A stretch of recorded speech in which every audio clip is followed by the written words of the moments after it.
फिर कैसे संभव है? कोई कहता है एक काम करो, राम कथा करो। भैया राम कथा में भी 9 दिन लगते हैं, राजा परीक्षित के पास 7 दिन है।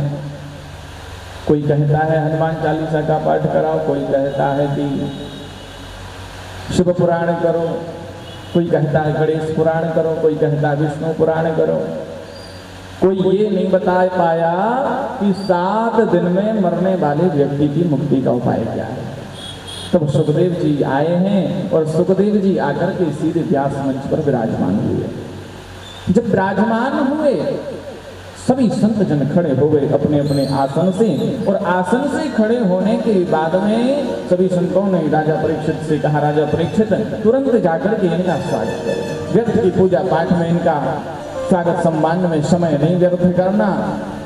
ये कहीं भी 5 मिनट से ज्यादा नहीं रुकते, इसलिए इनसे जाकर के तुरंत प्रश्न कर दो। राजा परीक्षित ने जाकर के दंडवत प्रणाम किया सुखदेव जी को, तुरंत प्रश्न किया, महाराज मैं आपकी व्यर्थ की पूजा पाठ में समय नहीं गंवाना चाहता, मैं तो आपसे ये पूछना चाहता हूँ कि 7 दिन में मरने वाले व्यक्ति की मुक्ति का उपाय क्या है। जब ये प्रश्न किया सुखदेव जी महाराज गदगद हो गए, प्रसन्न हो गए, कहने लगे राजा परीक्षित तुमने बहुत उत्तम प्रश्न किया है, तुमने तो ये समाज कल्याण का प्रश्न किया है। क्योंकि यदि आप ये प्रश्न करते कि 7 दिन में मुझे मरना है, मेरी मुक्ति का उपाय बता दो, तब तो ये आपके लिए था। लेकिन आपने ये नहीं पूछा, आपने क्या पूछा, बोले जिस व्यक्ति को 7 दिन में मर जाना है उस व्यक्ति की मुक्ति का उपाय क्या है। ये तो समाज कल्याण का प्रश्न है। राजन 7 दिन में मुक्ति तो केवल श्रीमद् भागवत ही दिला सकती है, और कोई ऐसा पुराण ग्रंथ नहीं है जो 7 दिन में मुक्ति दिलाती है। राजन हमारे जीवन के 7 दिन होते हैं, इन 7 दिनों में हम अच्छे कर्म करते हैं, इन 7 दिनों में हम बुरे कर्म करते हैं। एक सप्ताह में 7 दिन होते हैं, इन्हीं सप्ताह में एक सप्ताह में हम अच्छे कर्म करेंगे, बुरे कर्म करेंगे, और यही 7 दिन जीवन को संवारने के दिन होते हैं। राजन 7 दिन में तो केवल भागवत की मुक्ति दिला सकती है, और भागवत कथा सुनने के लिए राजन सबसे पहले नियम बनाओ, जितासनो जित श्वासो जित संगो जितेन्द्रियः। सबसे पहले जितासनो, अपनी आसन को जीतो। एक आसन पर बहुत देर तक बैठना सीख जाओ। सबसे पहले कथा सुनने के पहले क्या करना चाहिए, बोले आसन को जीतना चाहिए। एक आसन पर बहुत देर तक बैठना सीख जाओ। जितासनो जित श्वासो, आसन को जीत लो। आसन को जीतने के बाद में श्वास पर विजय प्राप्त करो। जितासनो जित श्वासो जित संगो जितेन्द्रियः। फिर संग को जीतो, श्वास को जीतने के बाद फिर संग को जीतो, क्योंकि जैसा करोगे संग वैसा चढ़ेगा रंग। आप चोरी नहीं करते, लेकिन चोरी करने वाले के साथ में रहते हो तो छवि तो आपकी भी खराब होगी। अरे भैया उसके साथ नहीं रहना, वो चोरों के साथ रहता है। आप भले ही शराब नहीं पीते, लेकिन शराबी के साथ यदि आप रहते हो तो शराबियों में ही आपकी गिनती आएगी। इसलिए राजन संग को जीतो, जैसा संग करोगे वैसा रंग चढ़ेगा। जितासनो जित श्वासो जित संगो जितेन्द्रियः। और जब संग को जीत लो तो अपनी जो इंद्रियां हैं उन इंद्रियों को काबू में करना सीख जाओ, अपनी इंद्रियों को वश में करना सीख जाओ। एक सेठ जी की 2 पत्नियां थी महाराज। एक सेठ जी थे, उनकी 2 पत्नियां थी। सेठ जी जब शाम को अपने घर आते तो एक पैर पकड़ती, अजी मैंने आपसे सुबह कहा था कि आप मुझे वो 5000 वाली साड़ी लाना, आप क्यों नहीं लाए? अरे देवी सुबह होने तो जरूर ये करके आऊंगा। एक हाथ पकड़कर खींचती है, अरे आप, मैंने कहा था कि मेरे पास चूड़ी नहीं है, आप मुझे चूड़ी लेकर क्यों नहीं आए? सेठ जी कहते हैं देवी सुबह होने तो जरूर लेकर के आऊंगा। अब रात्रि के 12 बजे सेठ जी की हो रही थी खिंचाई। उसी समय एक चोर चोरी करने के लिए सेठ जी के मकान में आ गया। अब चोर ने जब सेठ जी की खिंचाई होते हुए देखा तो चोरे ठासे हंसी, चोर हंसा की फंसा। अब इसने कपड़ा वपड़ा बहुत लगाया मुंह पे, लेकिन खिल खिल खिल खिल खिल खिल खिल करके हंसने लगा। तो जब खिल खिल करके हंसने लगा, सेठ जी ने पकड़ लिया, चोर चोर चोर चोर करके पकड़ लिया। प्रातः काल ले जाकर के कोतवाल के सामने खड़ा कर दिया। देखो, हम जैसे शरीफों के घर में रात्रि के 12 बजे चोरी करने जाता है। कोतवाल ने कहा, क्यों शर्म नहीं आती तुमको? शरीफों के घर रात्रि के 12 बजे चोरी करने जाते हो? ऐसा दंड दूंगा कि जीवन भर याद रखोगे। उस चोर ने हाथ जोड़ लिए, महाराज जो भी दंड देना है दे देना, पर 2 पत्नी वाला दंड नहीं देना। कहीं आपने 2 पत्नी वाला दंड दे दिया, मेरी 2 शादी करवा दी तो फिर खिंचाई होगी। अब देखो, यहां पर सेठ जी की तो 2 पत्नियां हैं, समझने की बात है। सेठ जी की तो 2 पत्नियां हैं, लेकिन हम सबकी 10-10 पत्नियां हैं भैया। हम सबकी कितनी कितनी पत्नियां हैं? 10-10 पत्नियां हैं। 5 हमारी ज्ञान इंद्रियां, 5 हमारी कर्म इंद्रियां। जो आंख है, आंख कहती है मुझे सुंदर दृश्य देखना है, कान कहती है मुझे सुंदर गाना सुनना है, शरीर कहता है मुझे सुंदर सुंदर वस्त्र पहनने हैं। प्रत्येक इंद्री अपने ओर खींच रही है। तो राजन, इंद्रियों को काबू में करना सीख जाओ। जिस दिन तुम इंद्रियों को काबू में कर लोगे, उस दिन समझ जाना कि तुम्हारी मुक्ति हो गई। देखती आंखें हैं, देखती आंखें हैं। आंखों ने देखा, हाथों ने किया, और मार पड़ी तो किस पर पड़ी? पीठ पे, जिसका कोई कसूर ही नहीं है, जिसका लेना देना ही नहीं है। इसलिए इंद्रियों को कंट्रोल में करना सीख जाओ। और राजन, जिस दिन तुम इंद्रियों पर विजय प्राप्त कर लो, उस दिन समझ जाना, एक नियम बना लेना कि इस संसार में ये जो श्वास है, इस श्वास का कोई भरोसा नहीं है। ये जो एक श्वास चली गई है वो लौट कर भी आएगी, इसका कोई भरोसा नहीं है। कि श्वास श्वास पर कृष्ण भजो, और वृथा श्वास जन खोय, और ना जाने या श्वास को आवन हो या न हो, आवन हो या न हो। हर सांस में हो सुमिरन तेरा, यूं बीत जाए जीवन मेरा। हर सांस में हो सुमिरन तेरा, यूं बीत जाए जीवन मेरा। हर सांस में हो सुमिरन तेरा, यूं बीत जाए जीवन मेरा। हर सांस में हो सुमिरन तेरा, यूं बीत जाए जीवन मेरा।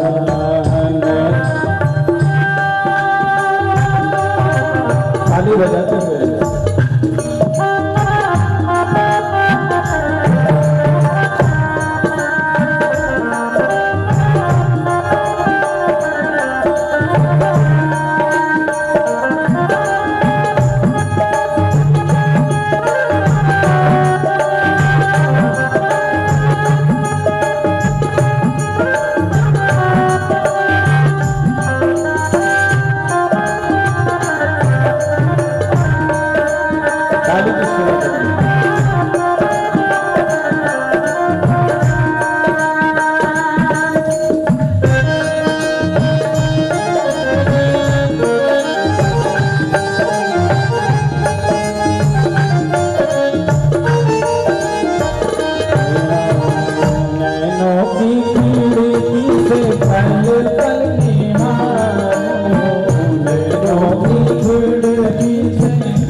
पल अपने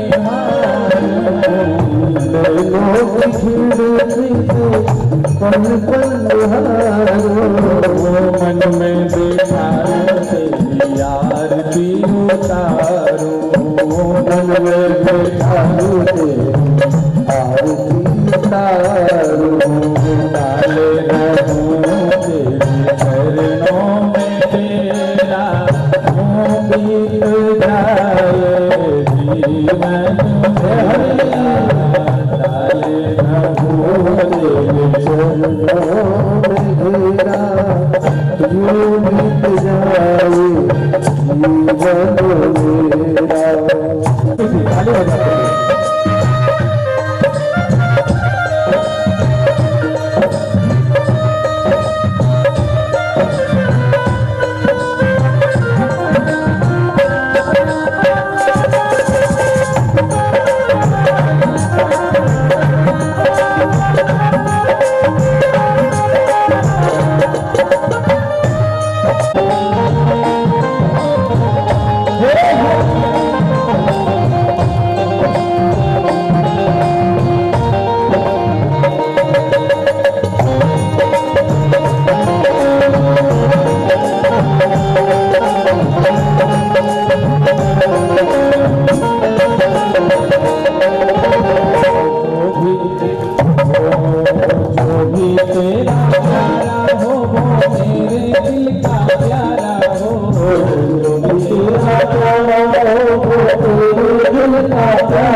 सुखदेव जी कहते हैं राजा परीक्षित से, इस श्वास का भरोसा नहीं है। एक श्वास जो हमने ले ली है वो लौट कर भी आएगी कि नहीं आएगी, जो श्वास चली गई उसका कोई भरोसा नहीं कि लौट कर आएगी। इसलिए हर सांस पर ऋषि स्नान जो ब्रह्म मुहूर्त में किया जाता है। दूसरा होता है मनुष्य स्नान जो सूर्य नारायण भगवान के निकलने से ठीक 5 मिनट पहले किया जाता है, उसको मनुष्य स्नान कहते हैं। और तीसरा होता है भैया राक्षस स्नान जो सूर्य नारायण भगवान के निकलने के बाद किया जाता है। इसलिए राजा परीक्षित ब्रह्म मुहूर्त में उठना सीख जाओ, और जब उठो अपने बिस्तर से उठने से पहले करके दर्शन करो। कराग्रे वसते लक्ष्मी, कर मध्य सरस्वती, करमूले गोविंदा, प्रभाते कर दर्शनम। करके दर्शन करना चाहिए। कराग्रे वसते लक्ष्मी, करके अग्रभाग में लक्ष्मी जी का वास होता है, और कर मध्य सरस्वती, करके मध्य भाग में सरस्वती माता का वास होता है, और कर मूले गोविंदा, कर हाथ का जो मूल भाग है उसमें गोविंद भगवान का वास होता है। इसलिए प्रातः काल उठने से पूर्व करके दर्शन करना चाहिए, हाथों के दर्शन करना चाहिए। इससे लक्ष्मी जो कहते हैं ना कि महाराज मेरे यहाँ लक्ष्मी तो बहुत आती, पैसा तो बहुत आता है पर रुकता नहीं है, करके दर्शन करना चालू कर दो भैया, पैसा ना रुकने लगे तो कहना। प्रातः काल करके दर्शन करना चाहिए, और उठने से पहले अपना पैर धरती माँ पे रखने से पहले उनसे क्षमा याचना कर लो। समुद्र वसने देवी पर्वत स्थन मंडले, विष्णु पत्नी नमस्तुभ्यं पाद स्पर्शम समस्व में। उनसे प्रार्थना कर लो, हे माँ अब हम आपके ऊपर पैर रखने जा रहे हैं, हमारी इस उद्दंडता को क्षमा करना। पृथ्वी माता से क्षमा मांगो। राजा परीक्षित कहते हैं गुरुजी एक बात बताइए, भगवान आखिर मिलते किसको है? क्या भगवान उसको मिलते हैं जो दिन में 4 बार नहाता है?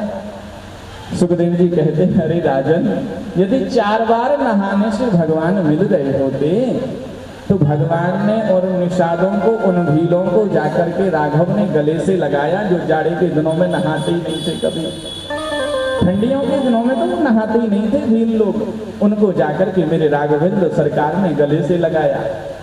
अच्छा गुरुजी, तो फिर भगवान उनको मिलते होंगे जो ऊंची बिरादरी के होंगे? भैया भगवान तो उन्हीं को मिलेंगे जो ब्राह्मण होंगे या क्षत्रिय होंगे, भगवान तो उन्हीं को मिलेंगे। लेकिन यहाँ पर भगवान मिल गए किसको हैं? सुखदेव जी कहते हैं राजन, यदि ऊंची जाति वालों को भगवान मिलते होते तो का जाति विदुरस्व यादव पते है। वो विदुर जी जिनके यहाँ भगवान ने केले के छिलके खाए वो कौन सी जाति के थे? दासी के पुत्र थे। लेकिन मेरे गोविंद ने उनके यहाँ जाकर केले के छिलके खाए, वहां पर जाकर मेरे प्रभु ने केले के छिलके खाए। अच्छा परीक्षित कहते हैं गुरुजी जरा विस्तार से बताओ ना, कैसे भगवान ने जाकर के केले के छिलके खाए, जरा विस्तार से बताइए। तो सुखदेव जी कहते हैं राजन, कौरव पांडवों का युद्ध होने वाला था, उस समय कन्हैया शांति दूत बन करके और यहाँ पर आ रहे थे हस्तिनापुर में। तभी वहीं पर जो धृतराष्ट्र हैं, धृतराष्ट्र को मंत्री जी समझाते हैं, विदुर जी समझाते हैं कि हे धृतराष्ट्र, तुम्हारा जो पुत्र है दुर्योधन वो पांडवों के साथ अन्याय कर रहा है। और सुनो धृतराष्ट्र, कभी भी अन्याय की बेल पर अमृत का फल नहीं लगता, इसलिए तुम अपने पुत्र को समझाओ, वो गलत कर रहा है। इतने में दुर्योधन आ पहुंचा। दुर्योधन जैसे आया उसने सुन लिया कि विदुर जी मेरे पिताजी को भड़का रहे हैं मेरे विरुद्ध, तुरंत फटकार लगाई, क्यों? मेरी वजह से, मेरी कृपा से तुम्हें मंत्री पद मिला और तुम मेरे ही विरुद्ध मेरे पिता महाराज को भड़का रहे हो। विदुर जी ने कहा दुर्योधन, तुम्हारा मन दुखी करने का मेरा कोई मंतव्य नहीं था,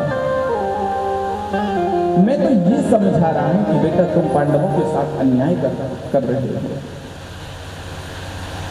पता है जो बड़े लोग होते हैं ना, जैसे बच्चे जो होते हैं वो पिताजी से कहते पिताजी तुम समझते नहीं हो। जो बच्चे होते हैं वो पिताजी से क्या कहते हैं? पिताजी तुम समझते नहीं हो। जो चेला होता है वो गुरुजी से क्या कहता है? गुरुजी आप समझते नहीं हो। अरे भाई तो ऐसे मूर्ख को तुमने गुरु बनाया ही क्यों, जब वो समझते नहीं है तो है?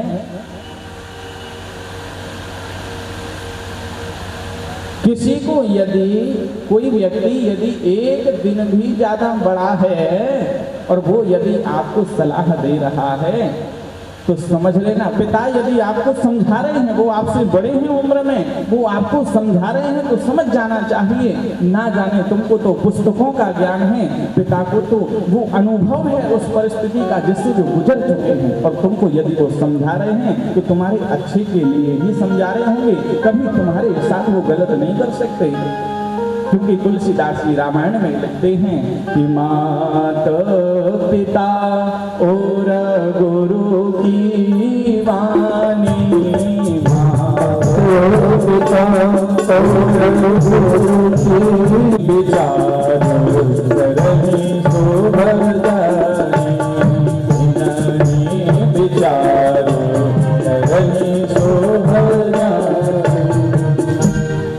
माता पिता और गुरु की वाणी, माता ने, पिता ने, गुरु ने यदि आपको अच्छी सलाह दी है तो उस पथ पर चलो, आपका कल्याण ही होगा। आपके साथ अन्याय नहीं हो सकता, आपके साथ गलत नहीं हो सकता। और आज जब विदुर जी समझा रहे थे दुर्योधन को समझ में नहीं आई, तुरंत निकाल दिया विदुर जी को। विदुर जी ने भी इस्तीफा दे दिया, मंत्री पद से हम रहेंगे ही नहीं मंत्री। अपनी पत्नी मृदुला को साथ में लेकर के विदुर जी नदी के तट पर पहुंचते हैं, वहां पर्णकुटी बनाकर रहने लगे। आज सारी हस्तिनापुर नगरी एकदम दुल्हन की तरह सजी थी, जगह जगह बंधन बार तोरण द्वार बने हुए थे, जगह जगह लिखा हुआ था द्वारकाधीश भगवान के आने में भव्य स्वागत, भव्य तैयारी। जगह जगह उनकी तैयारियों के तोरण द्वार बने हुए हैं।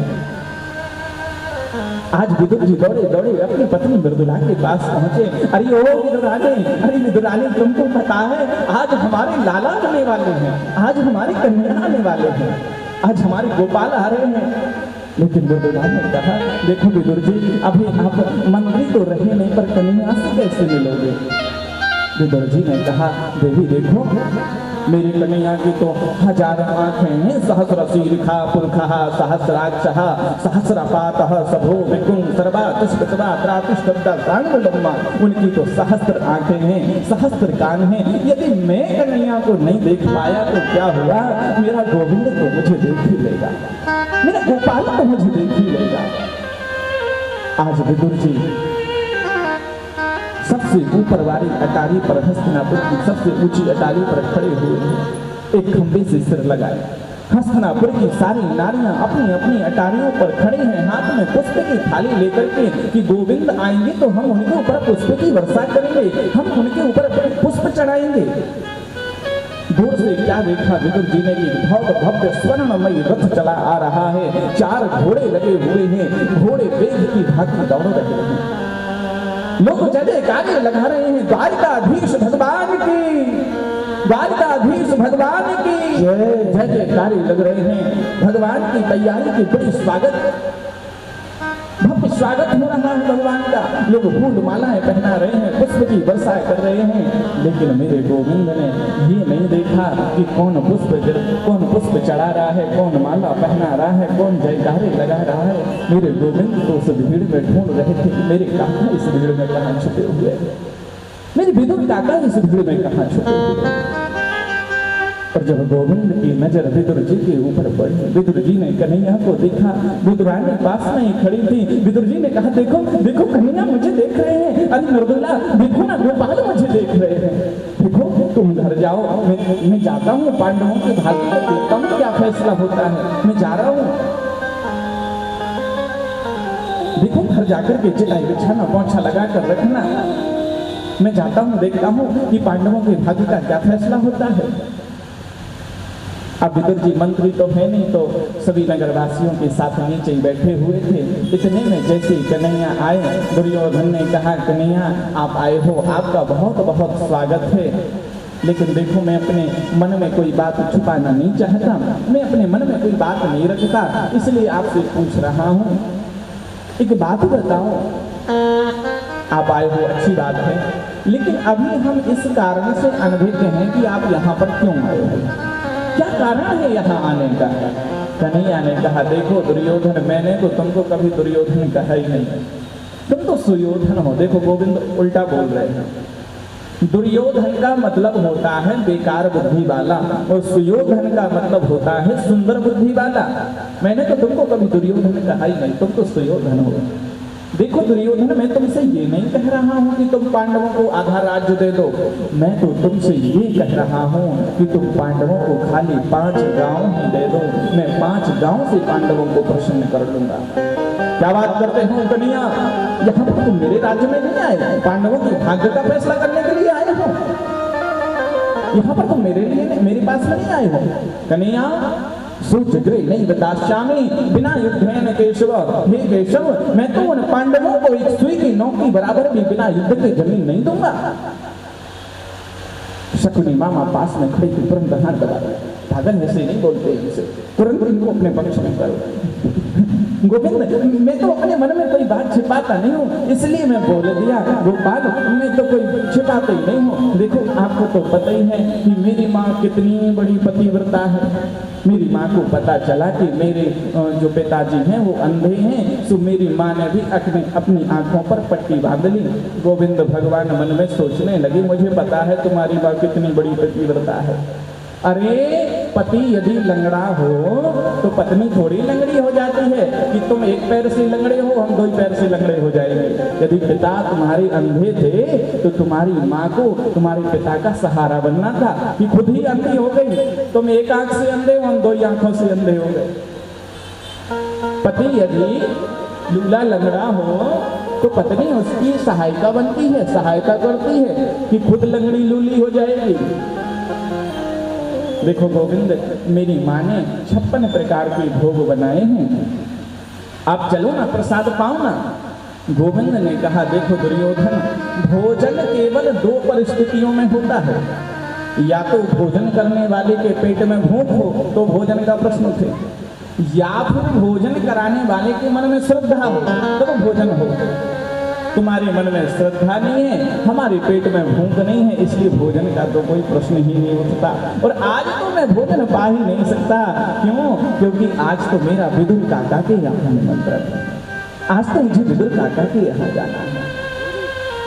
अब विदुर जी वहीं नीचे बैठे थे, मैंने कब कह दिया इनको कि मेरे घर आना?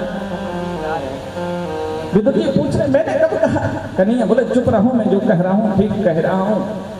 अब तो विदुर जी तुरंत उठ पड़े। कन्हैया बोल रहे हैं कि आएंगे तो जरूर आएंगे। विदुर जी तुरंत बैठे, बाजार गए, कहीं से माखन खरीदा, कहीं से मिश्री खरीदी, कहीं से लड्डू खरीदे। मेरे कन्हैया को माखन मिश्री बहुत प्रिय है।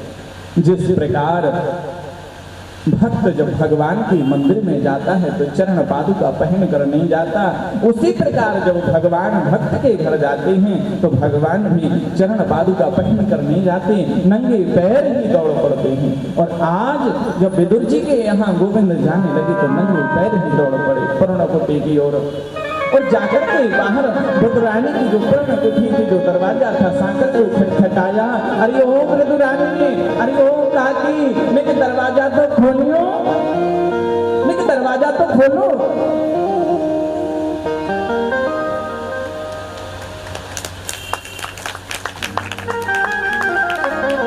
अरे काकी, मैं दरवाजा तो खोलो। अब जो रुद्रानी है वो तो अंदर स्नान कर रही थी, और जैसे सुना, अरे ये तो मेरी गोविंद की आवाज है, ये तो मेरी कन्हैया की आवाज है, तो तुरंत जिस हाल में थी उसी हाल से उठी और जाकर के तुरंत दरवाजा खोल दिया। ये नहीं देखा कि मैं किस हाल में हूँ। जाकर के जब दरवाजा खोला तो कन्हैया ने देखा कि ये तो मेरे आने की खुशी में एकदम पागल हो गई हैं। तो अपनी कारी कमरिया को निकाला और विदुरानी को उड़ा दिया। विदुरानी ने उसी को ओढ़ लिया। अरे कन्हैया, अंदर आओ ना, बाहर क्यों खड़े हो, अंदर आओ ना। अब अंदर ले गए। अंदर जैसे ही काकी ले गई, अंदर ले जाकर के एक पाटा उठाया। कन्हैया, यहाँ बैठ जाओ तुम। ओहो, ये जगह भी ठीक नहीं है, यहाँ नहीं, यहाँ बैठ जाओ। अरे राम, ये जगह भी ठीक नहीं है। गोविंद, मैं क्या करूं, मैं तो एकदम पागल सी हो गई हूँ। यहाँ नहीं, यहाँ बैठ जाओ। ओहो भगवान, ये जगह भी ठीक नहीं है, गीली जगह है, यहाँ नहीं गोविंद, यहाँ बैठ जाओ। ओहो, ये भी जगह ठीक नहीं, यहाँ नहीं, यहाँ बैठ जाओ। गोविंद को पूरे घर में नचा दिया और एक जगह पाटा बिछाया भी तो उल्टा बिछा दिया।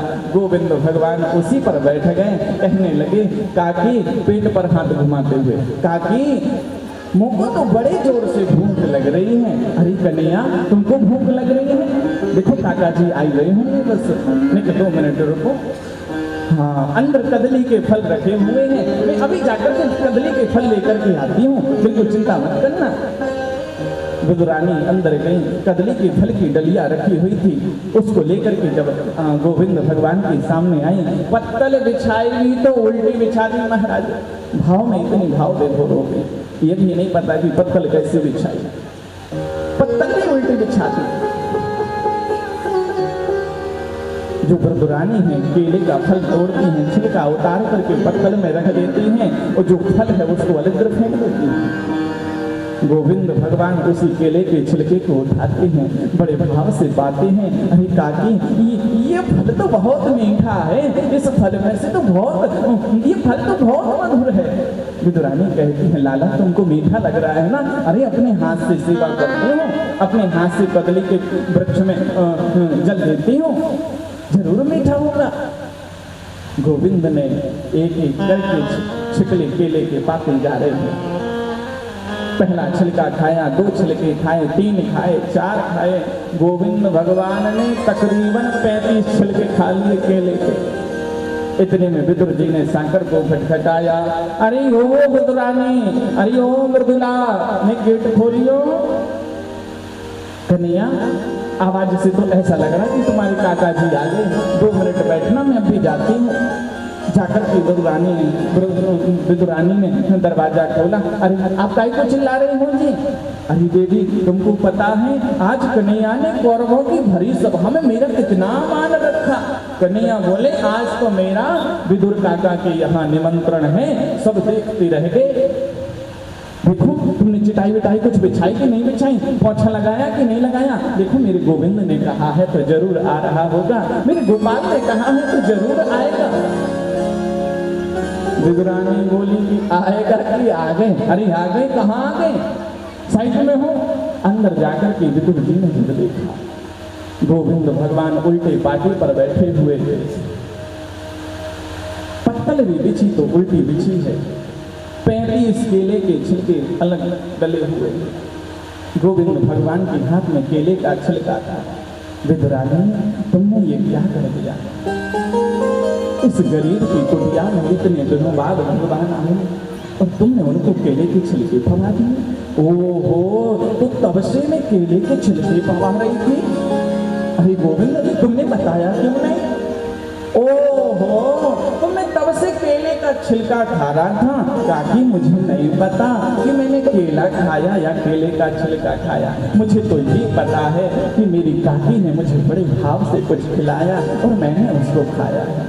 विदुर जी कहते हैं, हाथ जोड़ लेते हैं, कहते हैं गोविंद हम लोगों से बहुत बड़ी भूल हो गई। हमारे घर में आप आए और हमने केले के छिलके पवा दिए। गोविंद ये माखन का लड्डू खाओ ना। गोपाल ये माखन मिश्री खाओ ना, ये माखन खाओ ना। कन्हैया ने वो माखन का आधा लड्डू खाया और विदुर जी का हाथ पकड़ लिया। काका यदि बुरा ना मानो तो एक बात कहो। हाँ हाँ कहो ना। काका जो स्वाद उस केले के छिलके में से आ रहा था ना, वो इस माखन के लड्डू में नहीं है। क्यों? क्योंकि ये माखन का लड्डू खिलाकर तो आप औपचारिकता निभा रहे हो, वो भाव इस माखन के लड्डू में नहीं है। दुर्योधन की मेरा त्यागी, दुर्योधन की मेरा त्यागी, साध मधुर गर छाई हो, साध मधुर